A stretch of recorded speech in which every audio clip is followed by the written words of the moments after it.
નમસ્તે દર્શક મિત્રો. લોકસભાની ચૂંટણીના મહાપર્વમાં પ્રથમ ચરણમાં ઇન્ડિયા ગઠબંધનમાં સારી સ્થિતિ છે એવું કહેવામાં આવે છે અને ઘણા પત્રકાર મિત્રો પણ કહે છે. પણ તેથી ઇન્ડિયા ગઠબંધનવાળાએ કંઈ બહુ અરખાઈ જવાની જરૂર નથી. હજી મતદાનના બીજા ચરણ બાકી છે. જે દરમિયાન શું થઈ રહ્યું છે તે આપ જાણો છો. સરકાર પાસે સત્તા છે, અઢળક પૈસો છે, મીડિયા છે. તેની સાથોસાથ ઇન્ડિયા ગઠબંધનના સૌથી મોટા પક્ષ કોંગ્રેસના નેતા રાહુલજી સામે ઝેરી પ્રચાર ચાલી રહ્યો છે. કાગડો કાચંડો રંગ બદલે એમ ભાજપના એકમેવ સ્ટાર પ્રચારક, આ ઓળખતા જશો, એકમેવ સ્ટાર પ્રચારક રંગ બદલી ભાષણો કરે છે. ક્યાંક હિન્દુઓને મુસલમાનો વિરુદ્ધ ઉશ્કેરે છે, એટલી હદ સુધી કે હિન્દુ બહેનોને કહે છે કે તમારું મંગળસૂત્ર તમારા ગળામાં નહીં રહે. આવા નફરત ભર્યા ભાષણોની ભરમાર ચાલે છે. તો ક્યાંક મુસલમાનો ને મારા ભાઈઓ અને બહેનો કહી તેમના માટે ટ્રિપલ તલાક અને હજ કરવાનો કોટા વધારે છે, તથા બીજું શું શું કર્યું છે મુસલમાનો માટે તેની વાતો કરે છે. આમ બે મોઢાની વાતો ચાલે છે. આવી વાતોથી અકાલી દળ પણ બહુ વિચાર કરે છે કે આ માણસો પર વિશ્વાસ મૂકો કે કેમ. કારણ કે આ સરકારની પોલિસી એવી લાગે છે કે ભાગલા પાડો અને રાજ કરો. કહેવાનું એટલું જ છે કે ઇન્ડિયા ગઠબંધનના નેતાઓએ એક ચરણના રુઝાન તો જે આ તો 68 છે, ખુશ થવાની જરૂર નથી. લડત છેક સુધી આપવાની છે. ઇન્ડિયા ગઠબંધનના નેતાઓએ 1.5 મહિના સુધી જાગૃત રહેવાનું છે. કારણ કે સામા પક્ષે જે છે તેની સરખામણીમાં તમારી પાસે સંસાધનો ઘણા અલ્પ ઓછા છે, ઘણા નહીવત જેવા છે. જોકે પ્રજા જાગૃત છે, પણ ભાજપ મુખ્ય મુદ્દાઓને બાજુએ મૂકી, કયા મુખ્ય મુદ્દાઓ છે આપણા? ગરીબાઈ, મોંઘવારી અને બેકારી બાજુએ મૂકી હિન્દુ મુસલમાન, મંગળસૂત્ર, મંદિર મસ્જિદ જેવા લાગણીશીલ પ્રશ્નો ઉઠાવે છે.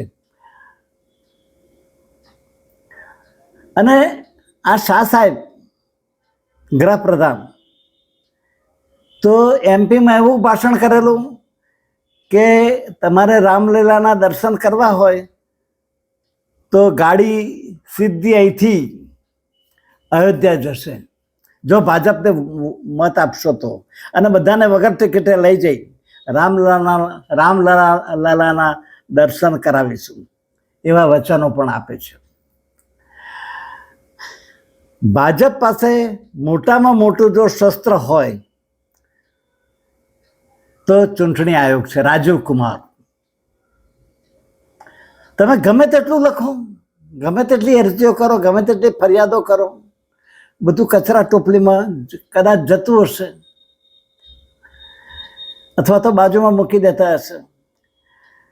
કારણ કે ભાજપના નેતાને નોટિસ પણ મળતી નથી, અને મળે કદાચ તો કોઈક નેતા કે કાર્યકરને એક નોટિસ મળે કે ભાઈ તમારે આવું ભાષા આવું નહીં બોલવાનું, બસ. પણ રામજીનો ફોટો લઈ મત માગનાર ગૃહપ્રધાન અને રામ લક્ષ્મણ જાનકીના નારા બોલાવનાર આપણા વડાપ્રધાનશ્રીને કે હિન્દુ બહેનોને ઉશ્કેરવામાં આવે કે તમારું મંગળસૂત્ર પણ જતું રહેશે, એવા નફરત ભર્યા ભાષણો કરનાર આપણા વડાપ્રધાનશ્રીને ચૂંટણી આયોગ કંઈ સાંભળતું જ નથી. આ શબ્દ એમના કાને આવતા નથી. એમને વેબસાઇટમાં પણ આવતું હશે, પણ કોણ શું કરવા કરવું પડે? એટલે આ નેતાઓને તો કોઈ નોટિસ મળતી જ નથી.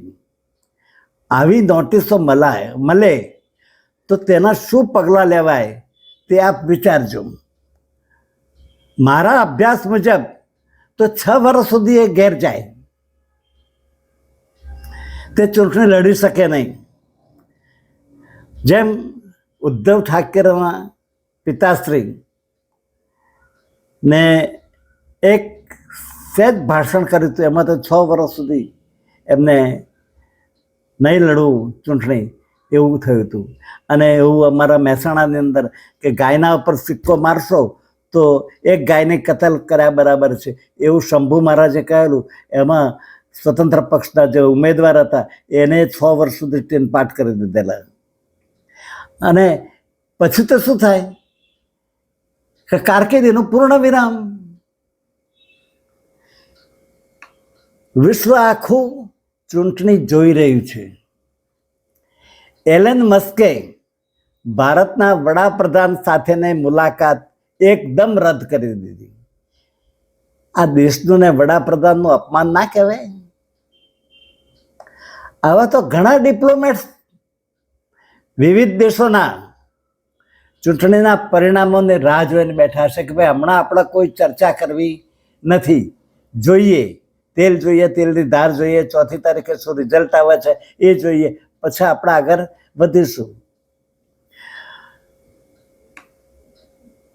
ભારતની પ્રજા જો કે જાગૃત છે, પણ જ્યારે તેમને કહેવામાં આવે કે તમારી પાસે સોનું, રૂપું, મિલકત જે હશે તેનો સર્વે કરી તમારી મહેનતનું ફળ, જેને વધુ બાળકો હશે તેને વહેંચવામાં આવશે, ત્યારે તે વિચારે ચડી જાય કે ભાઈ આવું થશે?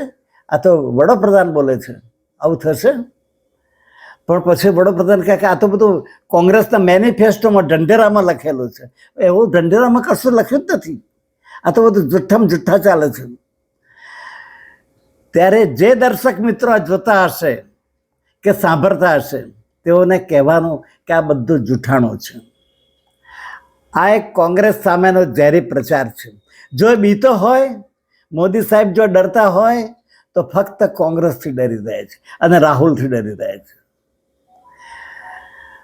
કોંગ્રેસ 60 વર્ષના શાસન દરમિયાન કોઈ નાગરિકનું કશું પડાવી લીધું નથી, સિવાય કે ગેરકાયદેસર હોય, કોઈ એન્ક્રોચમેન્ટ કર્યું હોય, આ હોય તે હોય અને લઈ લીધું હોય, વાત બરોબર છે. બાકી એનું કાયદેસરનું ઘર હોય કે એની કાયદેસર મિલકત હોય એ કશું પડાવી લીધું નથી.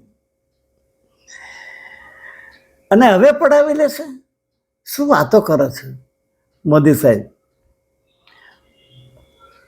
ભાજપને કહો કે પડાવી તો તમે લીધું છે. ગુપ્ત ચૂંટણી ફંડ મારફત અબજો રૂપિયા ભેગા કર્યા અને ઈડી, આઈટી, સીબીઆઈ મારફત દમદાટી આપીને પડાવી લીધા છે. આ ઉદ્યોગપતિઓના અબજો રૂપિયાના દેવા માફ કર્યા છે